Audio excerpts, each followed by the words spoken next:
right, welcome to the show, everyone. Don't you love fall? Yeah. Don't you love fall? October is here. October's here. Welcome to the show. I'm Doug Markham. This is Tennessee Wildcats. That's Jason Harmon. It's our weekly show. Hope you're telling your friends about it because it's that time of year where everybody's getting back outside. Some of you are going to football games. The rest of you are doing what you ought to do. Get out inside and enjoy what you can participate in, right? Yeah, it's deer hunting season. That's right. Time to be out there. It's deer hunting season, and Jason didn't want me to mention this, but grouse season's starting. Why not? Well, yeah, you could have mentioned it. I thought deer season's a little more important right now. Grouse everywhere. No, Yeah. I'm just kidding. Grouse is starting over in sort of the eastern part of the state, and if you can find one, good luck to you. Yeah. They are there. But anyway, deer season's underway. Yep, And, it's here. And if somebody is proud of that deer that they've harvested here recently, Yes, if you are proud of your deer, and we'll show you how to be proud about that, you can submit it to our trophy room. And to get there, you just go to our website, and I'll show you all here on the screen. Y'all at home just listening, listen to my voice here, follow your way through it. But scroll down the homepage of our website, tnwildlife.org, and click TWRA Trophy Room. And that will take you to our trophy room, and you can see what folks have posted. Now, to submit for our trophy room, you hashtag a photo TN Trophy Room on your favorite social media site. If you're looking at the screen right now, you can see you got Twitter, Facebook, Instagram, Flickr, Pinterest, Google+, Vine. If you submit a photo and hashtag it TN Trophy Room on one of those social media sites, it will go to our trophy room, and I'll approve it and get it up there, and you can share it with your friends. There's a lot of fishing shots up there right now, a lot of trail cam shots. People are sending the trail cam photos, preseason we love photos. getting them. It's cool. Yeah, so that's how you contribute to the trophy room. And we're going to make it easier as we go along with this right here, Jason, a long shot of it. But we want to remind everyone we have a mobile app out there that you can get on, and you'll be able to send it a lot easier to us in the future on that thing and get a lot of great information off of our app, which is going through. It's good right now. Use it right now, but we're doing some improvements on it in the next few months, you'll see. Yep, improvements are coming your way. And let me throw this on the screen while we're talking about deer season. Here's just an outline of the season dates. We're in the first week of October, and we're in archery season right now. We are, and pay attention to all that information below it. We're going to talk about it a lot between now and then. There's some changes this year. I know some of you haven't started yet. A lot of you are just you're not into the archery. You're gun hunters, whether you're muzzleloader or conventional gun, and you may not be paying as much attention yet. But all these photographs, they mean stuff this year. And we're going to get some of the biologists on there to talk to you about what's a legal buck now. If that antler breaks that hairline, you're looking at a buck now. And all that stuff we'll discuss in the weeks ahead, but be making yourself aware of it. We talked about it a lot on this show when we were first getting started with the show, but it's back in the spring, and a lot of you weren't paying attention to hunting stuff, and a lot of things have changed in the last few months, and I hope that you make yourself aware of it and participate and do what's right by the law. And we'll hit on those archery ranges, or the ranges again. If it's an unmanned range, you don't need to pay a fee this year. Recent change. If you have a Tennessee license. And not a driver's license. It needs to be a Type 01 or an annual license is what it needs to be, whether that annual license actually is a sportsman's license or a lifetime license. It's still early in the season, so go sight them guns in and get you. Yeah. And the ranges are all listed in our hunting guide. They're here in this guide, and you can figure out which ones are manned pretty much. But if you have any concerns, call the regional office where you are and ask them, and then you go sighting your range. We have one range here in Middle Tennessee where we're doing the show called Yanali. It's a little bit different from all of them, so you want to make sure you know exactly what you're doing. Yanali is just for sighting in, rifles for hunting, where most of our other ranges, if you're not a hunter, you can still go over there and just shoot. You'll shoot at targets and get better at what you're doing. But Yanali is one of those that's different. It's only for sighting and rifles, getting you ready for deer season. Right. Okay. And the seasons, the two smaller seasons that are starting this year, this week, are starting on this weekend on the 8th. And we do have the grouse hunting for the folks more in the eastern part, and then a second segment of dove season. And I know a lot of people that like to hunt that second segment. You get some migrating birds and coming through, and people enjoy doing that. But that's all listed in the guide. The small game seasons next month is when they really get going good, and rabbit hunting and it's a little cooler out there now. It's a little easier to be outside. It is a little easier. It won't be long till things will be turning around, and we're going to talk about something that's really going to happen even a little further into the year, because we took advantage of having them in Nashville, And actually, it's a cold part of the year, but it'll be here before you know it. Anyway, we'll widen out and reintroduce our guest because we introduced him about 3 or 4 weeks ago, and it's Bones. You're back. Thank you, Burns. Daryl Burns. Thank you for coming back. Well, I'm back. Well, I'm like glad a you're bad back. penny. Just keep coming back. You have been, as we talked last show, you've been here a long time. You've worked most of your career in the fishing part of the world, Bones, and a lot of folks know you out there, and they appreciate the work you do, and a lot of them like to see you coming in the wintertime because you're delivering a big load of something they love to see. I get chased a lot. The Flintville hatchery and the Dale Hollow hatchery send the trout, and I'm the one with the pipes that's chasing the trout truck, and then the people are chasing me because they know I'm fixing to stop somewhere. But the winter trout stocking program will be cranked up here soon. Let me halt you right there for a second, okay? Because I want to talk about the difference in winter trout and then the regular trout. Let's talk about the regular. When I say regular, I'm just used to being more traditional because I've been here for so long. But we stock trout, the agency does, in the spring and part of the summer. And then we have this winter trout stuff. What's the stuff in the spring and the summer? The spring and the summer, those trout will hold over typically in the places where we stock them. They don't pass away and they don't get called out. Caney Fork being one of them. In Middle Tennessee. Elk River in Middle Tennessee. Places like that. And the tailwaters over in East Tennessee. There's a Hiwassee in there, Hiwassee, Chattanooga, and some of those places. Okay. All those places, those trout will hang over from year to year to year. And we actually do tailwater surveys with electrofishing to make sure that they are staying over. And that's why on the Elk River we have an 18-inch brown trout size limit. So we do know we have big brown trout down there. Now the winter program, that was started back with, if I'm not mistaken, Tim Cleveland and his tenure at the Region 2 in the fisheries. And what that was done was to give people an opportunity to fish for trout in places where they would not hold over. McCutcheon Creek on Kendron Pike, the Harpeth where they tore out the low water dam, below Percy Creek Dam. That water typically warms up past 70 degrees in the summertime, and the trout are not able to stay and survive in there. So it does give them an opportunity in the wintertime to get out, to catch trout in places normally where they would not be able to go. Okay, all right. So the summer, the spring and summer, it seems like that's a statewide thing, or most of the state. You'll see a lot of fish being stocked over in East Tennessee, Middle Tennessee, not so much west, I don't guess. We're talking about west because it's a winter trout area, but from the mid-state all the way to the plateau to the east, it gets a lot of trout in that summer and spring time of the year. And when the fishing guide comes out, there is a general schedule in there that they try to adhere to and go there. Now, do they hit it exactly? No, but they will try to hit at least. What I've always thought about on that is in that particular trout schedule, one in the summer and the spring, is one where they don't really want you following the truck. Nope. They're gonna tell you the Give that fish a stream, the chance. county, the week of, give that fish a chance. The winter trout is a little different. We don't really want you following the truck, but we are going to tell you what day those fish are going in the water. And those fish have to go. Once we load them that morning, Jeff Sanders and Stephen Day all at the Flintville hatchery, when they load those fish at daybreak, those fish have got to go. So when that truck starts rolling, but usually by 6 a.m., I know as to whether we're going to put them in on a heavy rain event or if it's iced over. We've had that situation a couple of times. We will assess whether it's safe for the fishermen to be out there or not and make the call early that morning, and it will go to the website the very first thing when everything gets the process gets going. But if you don't see it on the website, we're stocking fish. It's just that simple. And that is important. The website, what Bones just said, because you can find the spring and summer in the fishing guide. I'm holding up the hunting guide, but they look a lot alike when they're shut. But anyway, you can find that information out there.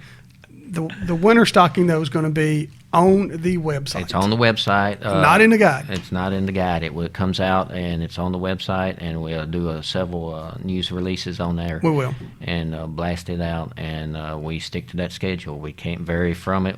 Those dates have got to go because so many factors are involved with where the fish are coming from, what the personnel are doing, and what days we're going to be there. Once you do it, there are inclemencies sometime, but you know that ahead of time. If you were going to go out and it started icing, and you hadn't started loading the fish yet and it's icing up the truck, you'll know that you can't stock that day ahead of time, and then you'll see that change on the website. You'll see it change on, and usually we'll have a reserve date backed up. If it's like a Friday, which typically what we try to do Thursdays and Friday, we might back up to a Monday or a Tuesday and stock it, just depending on how bad the weather is or how bad the high flow event is going on.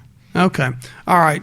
The fish that we stock in the summer, are they usually the same size as the winter trout, or do the winter trout get a little more size to them? Winter trout typically are a little bit bigger, especially if they're coming from Flintville, and I'm going to brag on us for a little bit because we can hold them and feed them a little bit longer and get them to a little bit larger size.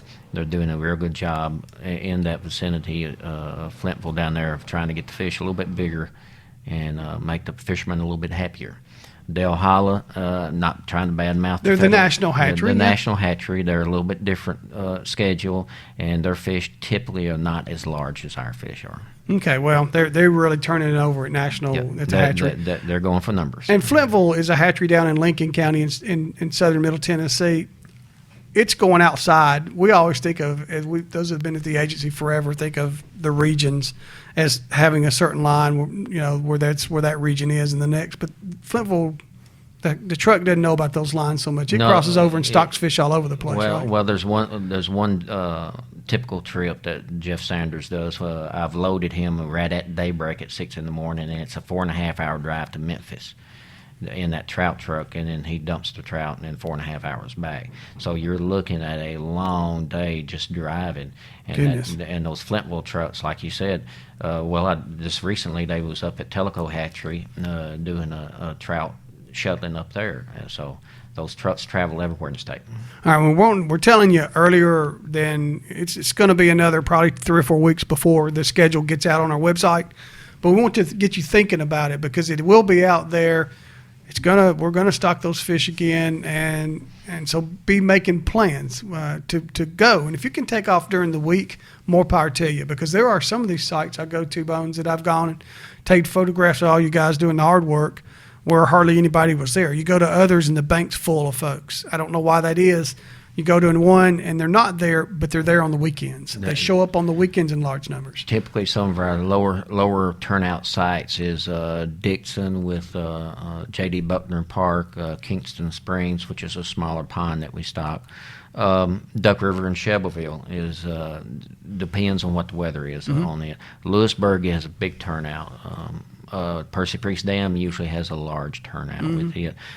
Franklin is just astronomical. People line McKendron Parkway, McCutcheon Creek. Little bitty creek, but they catch the heck out of fish, side by side. And just that little area underneath the Saturn Parkway there, it's unbelievable because it's easy access, and we actually have people in wheelchairs fishing that one. So that's great. And there's another, the river over on with Nice Mill. That's Nice's also Mill. one that gets you might have mentioned it. It gets a lot of pressure now there too. That gets federal fish from Dale Holla, and there's a lot of flat rock there that can be super slick. Yeah. So you got to watch out what's going on there. Yeah, and we're going to mention some stuff that's really familiar to Middle Tennessee, but these fish are also stocked over in the western portion of the state, and some to the east of us are stocked on the plateau. And you may be thinking, why don't I get to get fish if I'm over in East Tennessee? It's because you got it made already. It's because you got so many waters and I have so many trout already in them. They're really going into places where there's not as many trout, and where really in places when it first came out, they kind of called it urban trout stocking, and they got away from that.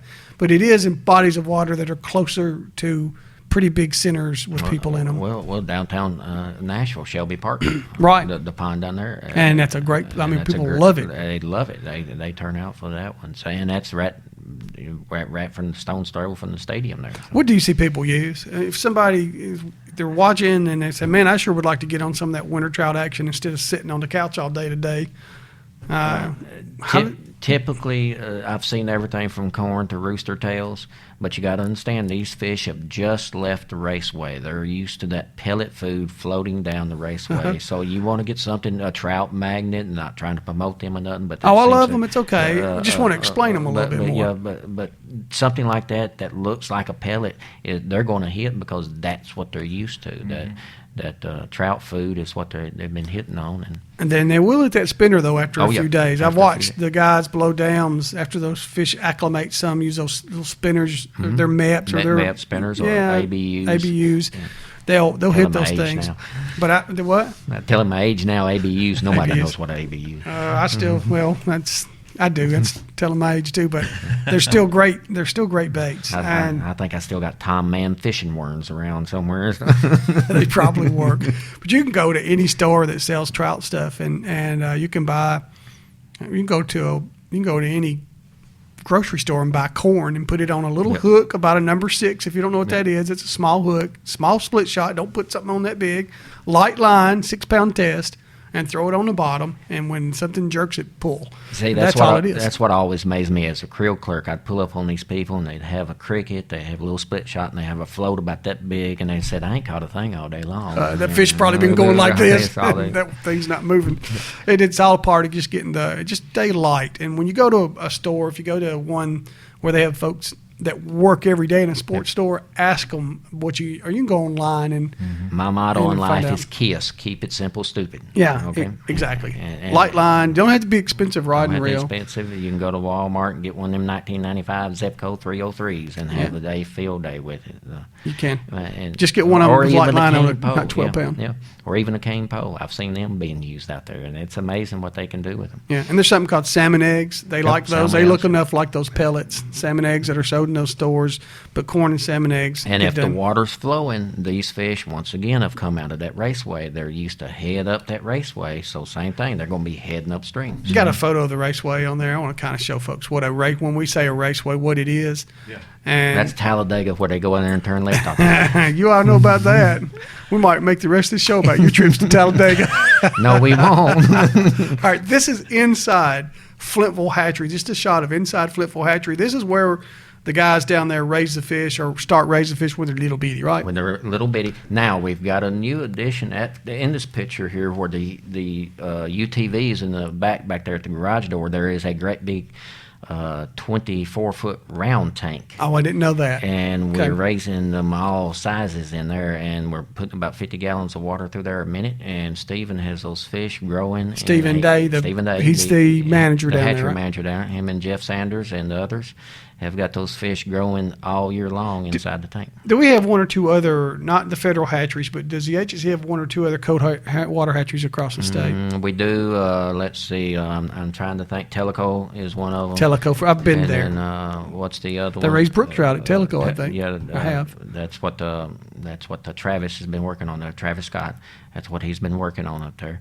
And then I forget the other one, to be Okay. honest with you, and I can't remember. East of here, though. East of here, yep. Yeah, all right. And there's Irwin might be it. Irwin might You know, be we it. got about 8 hatcheries, and I think a few are more warm water than cold, but that sounds Well, it's right. just like Normandy. Normandy has the capabilities, but due to the simple fact that the water warms up through the summertime, it limits their ability to hold trout in their raceways. Big difference in the hatcheries, though, just as an example, is if you go to a cold water that's pure cold water, you're going to see raceways there. If you go Yes. to a warm water, you can see big ponds. Big ponds, is And that correct? There's a shot in there, Jason, just of an outside raceway. At least I think I sent it to you. If I didn't, then we'll just have to use it next time. That's all right. You don't see it. It's okay. It's somewhere, maybe. Maybe. That's the trout that are coming out of it. But this is, while we're there, tell them just how when you come up to a place in stock, what do y'all do? Well, typically, when we pull up there, we're looking for easy access. These pipes are not light. They're looking at 25 foot of pipe. Then that's actually food grade dispensing pipe. It's 8 inches in diameter. We're looking. I don't understand that. Food grade dispensing pipe. You can actually dispense food through this pipe. That's what Okay. it's designed for. Like when I they're see. making Rice Krispies or something in the factory, and they're blowing it through the factory. Oh. That is actually rated for carrying food. But typically about $8 a foot, so it is expensive. We want to take care of it. And then as we roll up to these sites, we unroll them, we hook them all together, and then we patiently wait for the truck to get there, and then they'll slowly dump into our pipe, and then down the hill they go. I've seen Trout this. escalator. Some of you wait more patiently than others. I've seen them actually fish at the end of the pipe. I've seen them catch fish at the end of the pipe. Some of those guys, they're starting to get a little older, but some of those guys that We've had- we fish, that's a shot I want to show in a second. Go ahead and do that, and we'll get that. That's what a raceway looks like outside. Thank you, Jason. Yeah, you're welcome. I'll mention him, Stacy, right on the left. Stacy We passed lost away. him a few years ago. Great manager. But this is a raceway at Flintville Hatchery, down in Lincoln County. Down in Lincoln County. Right. So when the fish go in there, I just see it looks like they've divided it all down through their bones. What does that mean? They divided them up into different holding tanks. Each one has been graded out as to what size they are, and then as we flow on downstream, we feed each tank, and then the net above keeps the blue herons from out eating because we have to fight them too. Yeah. And as we work each tank down, each tank is separated and graded out to different sizes, and then we'll start loading what size we want out of what tank, and then roll out from real early in the morning. I've been in that raceway several mornings, and Jeff and all of them have. With it 20 degrees, you get ice freezing on. I want to be in the raceway because it's actually warmer outside. getting in the water than it is on the outside. So. Yeah. And how do they get them out? What do they get them out? They with? actually got a boom truck. It's a 1963 Chevrolet boom truck with 30,000 miles on it. It goes up and down the raceway. I know we got it. We don't have a shot in what I sent Jason, but Tom's got a beautiful shot of that stuff going on. And, Yep. and that we'll show sometime. But that's where it is. That's starts inside, goes outside. Starts inside, goes outside. Where David Roddy and a few of them are testing that round tank on the inside to see whether it's going to make a difference growing them inside like that, and going with the round tanks, which are self-cleaning. See, every Friday we have to clean those hatchery personnel have to clean those raceways. They sweep them out just like you cleaning your aquarium. Is that right? Yeah. So there's a lot more goes on to the hatchery than what people think. It must be it's a lot of work, but it must be a pretty good job because since I've been here, I can only think of 3 hatchery managers, and that's almost 30 years that's been down at Flintville Hatchery. The hard part is naming all the fish when they start leaving. That's, How many do you know? How many they raise a year? I might be putting you on the spot. But I don't. Okay. I know we roll a lot of miles in the wintertime, dumping a lot of fish, and they typically try to hold over a few bonus fish, which are 2 and 3 pounds. Yeah. And we try to sneak them in on a few loads in the different spots. Oh, people catch them, and it excites them when they do catch them. That's the little golden egg that y'all That's the golden y'all egg put we in sneak there in to, every now and then. to put out there. And that's Stacy a few years ago at Shelby Park tossing some fish in. And actually, Stephen Day, the new hatchery manager, is in that photograph. It is. His back is to it. Stephen's doing a great job. And Jeff Sanders, you've mentioned him a time or two, really did a wonderful job down there during a period of time where Stacy was going through an illness and we were having to get things done. He did, and I ain't going to say much more because it'll make his head swell. Will it make his head swell? Then I will leave that alone. We won't get a hat on him. We won't do that at all. The lakes, the waters that we stock in the wintertime, when I think of the summer stocking or the spring stocking, I think of either tailwaters or long, just big creeks or rivers that are cold. When we do this winter stocking, you mentioned a minute ago, we'll go anywhere from a pond to a lake to these streams. Exactly. Just like with McCutcheon Creek on Kendron Parkway there, you're looking at probably a 400-yard section between the exit ramp and the on-ramp that is state property. That's the key to it. It's got to be public property where these people can go in and fish, and we're not going to stock fish on private property where they can't fish. Dixon has a J.D. Buckner Park, which has a pond up there that we stock, and then up there in Fort Campbell at Clarksville, we stock the park up there, and I can't think the name right now. Right off of Exit 1 up there. It's on Fort Campbell, runs all through Fort Campbell. Is that what, no, you're talking about. Sorry, yeah, two different things in mind. Go ahead. Yeah, we're actually stocking Fort Campbell now for the soldiers up there, but we also stock a park up there. Right outside of Clarksville, and I can't think the name off of Newtown Road up there. Next to the racetrack, go down the racetrack down there. And we stock there. We stock Kingston Springs has a city pond that they let people fish in that we stock. Like the tailwaters of Percy Priest, and then Nicest Mills is a public area. And then again, and then the Greenway at Murfreesboro. I forget about that all the time. The Greenway in Lewisburg, we stock that. And the same goes for the people that are in Plateau and over west. We're stocking a lot of the same similar waters for those, which is going to be on our website in a couple of weeks. Exactly so. And like I said, when these trout trucks roll, they got a limited number that go each. Usually we try to stick with the same number. We're watching the crowd. We're taking numbers there too. We're not doing creel because basically we know all those fish are going to either perish from being too warm in the summertime or get caught out.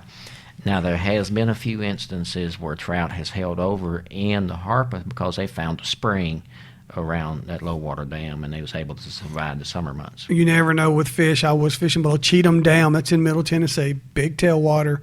a couple of years ago with my friend Vernon Summerlin, and he caught a trout. I'd heard of that being done before, but I actually took photographs, or I think I even videoed a little bit of it, of him catching a trout below Cheatham Dam. Probably the closest water we stocked was 50 miles away, 40 miles away. Well, you take Williamsport Lakes. Our Williamsport Lakes, right below there on the Duck River, is a boat ramp, and I've hit several stripers, rockfish, at that boat ramp in Duck River. Just shows what fish you do. They've migrated up from Kentucky Lake, and they're that far up in the Duck River. That's a long swim for these fish. That's a long swim. You just don't know what fish are going to do, and they are resilient no matter what they are. And that is, Bones made a point a minute ago, these fish aren't there. I can remember talking to a guy, a big catch and release guy, when we were doing one of our early stockings, and interviewing him about it, and he said, yeah, and think about catch and release. And so, whoop, time out. This isn't catch and release. This is catch and eat. Yeah, catch okay? and eat. That's catch and keep your limit. Limit is 7, no size limit.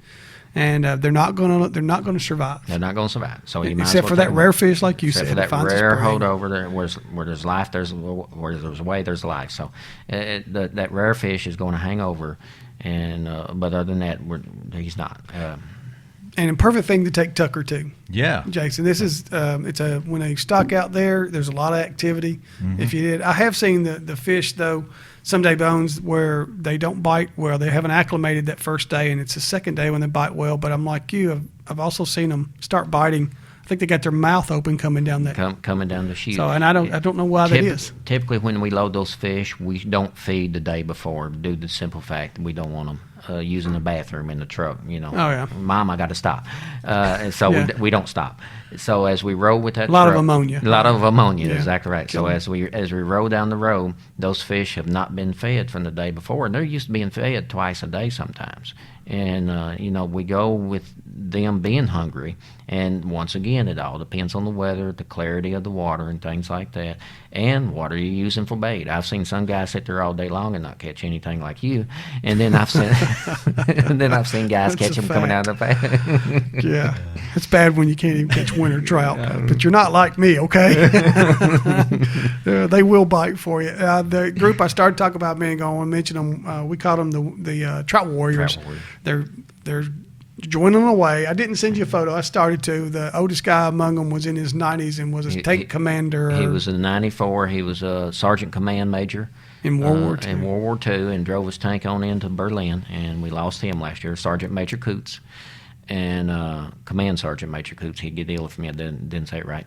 And smoked like a freight train ever since I've known him. So yeah, up till the day he went away. Up to the day he went away. That's the truth. I'm not encouraging you to smoke, but this man, to the day, and he was one tough dude. All those gentlemen are getting older, and let's see. They can catch trout though. But they can catch trout though. Boy. Even Ed Kretsch, the trout magnet guy, he's getting up in his age now, but he's still catching Don't trout. tell Ed that. and we mentioned trout magnet a minute ago. That's a bait that is made by a guy that has family in Colombia. I had him on a radio show I used to do, and he started a little trout magnet, little plastic baits, one of the best, finest baits out there for catching really almost anything but panfish and trout for sure. And that's what we caught bluegill on earlier this year, wasn't it? It was. Mm-hmm. It was. They are. I think I did. I don't. Well, you go back and watch the video. No, I don't I think so. That was a long time ago. I'm going to have to show you how to use the generator. It's just that simple. The generator would be good after what I've gone through the rest of the summer since then, I think. Anyway, Bones. That's going to happen here pretty soon. We'll get into the really cold part of winter, but you guys, outside of being rained out, snowed out, or whatever, this stocking will go on starting in late November till about when? The first weekend in March is usually the cutoff date on that, and it's usually the last one of the year's Percy Priest tailwaters. And that kind of starts it and ends it? That kind of starts it and ends it. That gives us, and we adjust the dates for Christmas, and we won't go on New Year's Eve. Hopefully, we did one time. But anyway,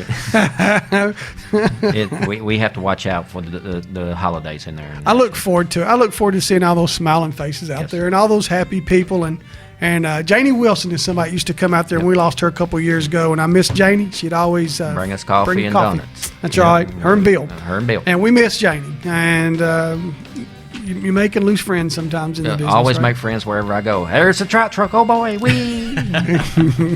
There's some friends we'll talk about after the show. All right, Jason. Hey, don't forget to watch this show each week. TNWildlife.org. You can find all the shows right there and future shows will be there too. Don't forget to hashtag your hunting and fishing photos 10 trophy room, and they'll be on our trophy room. You can show your friends and share with everybody. So Yeah. thanks for joining us. Yeah, and hey, a lot of hunting to go in the weeks ahead with our guys. Yep. Thanks, Bones.